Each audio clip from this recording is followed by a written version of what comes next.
O plenário do Supremo Tribunal Federal, por maioria, manteve decisões que não aplicaram acordos e convenções coletivas que suprimiram direitos trabalhistas. A Confederação Nacional dos Transportes, autora da ação, questionava decisões do Tribunal Superior do Trabalho e de tribunais regionais do trabalho. A CNT alegava violação aos princípios constitucionais da segurança jurídica, da isonomia e da livre iniciativa. Essas decisões invalidaram normas coletivas firmadas entre transportadoras de carga e motoristas, que estabeleciam que a categoria não estava sujeita ao controle de jornada antes de 2012, quando começou a valer a lei que disciplinou os direitos e deveres dos motoristas profissionais. Foi levado em conta que, como existiam meios tecnológicos para o controle da jornada, não poderia ser automaticamente aplicada a norma.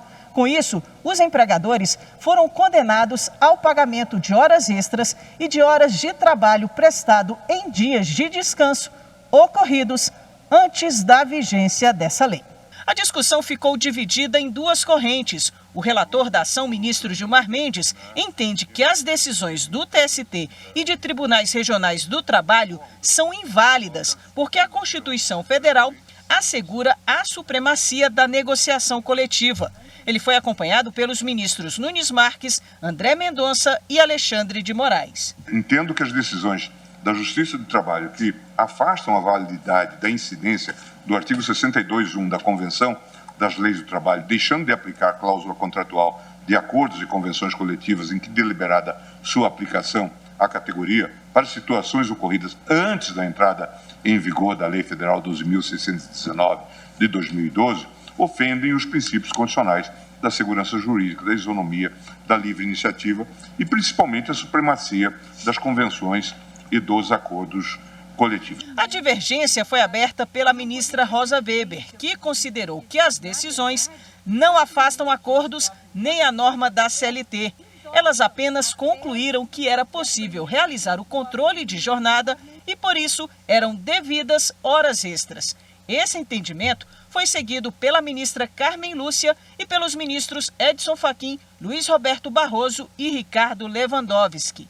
Nessa linha, tenho por incabível a presente arguição de descumprimento de preceito fundamental pela constatação, primeiro, da inexistência de conflito entre normas autônomas, instrumentos coletivos de trabalho, e heterônomas, legislação trabalhista, a suscitar possível desconsideração de cláusulas coletivas em face do artigo 62.1 da CLT.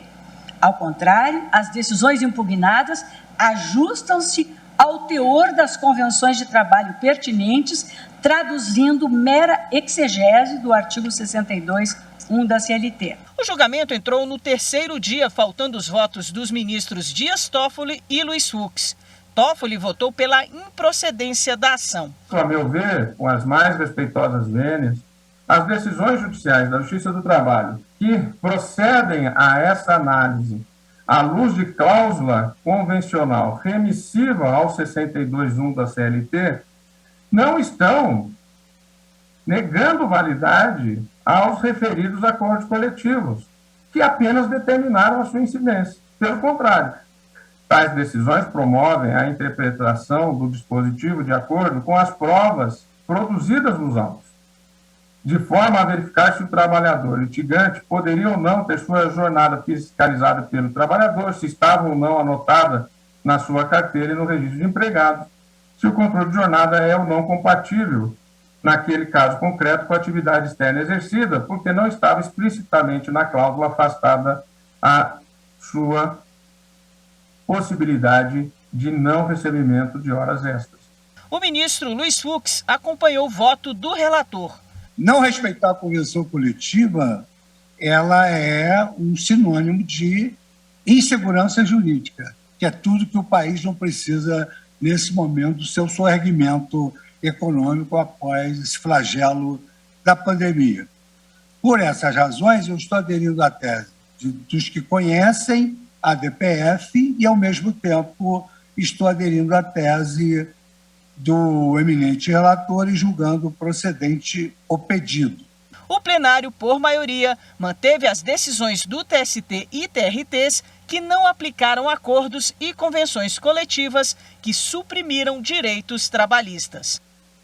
A sessão terminou há pouco. Vamos falar com a repórter Marta Ferreira, que tem mais informações sobre o julgamento e que terminou há pouco tempo. Boa noite, Marta.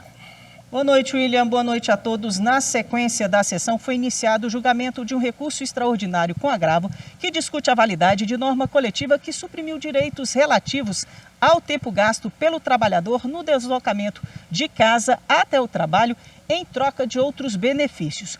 O STF vai definir se há prevalência do negociado sobre o legislado.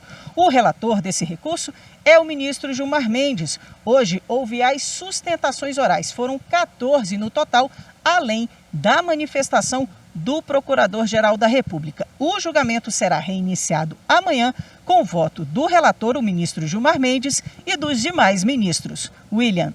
Obrigado, Marta.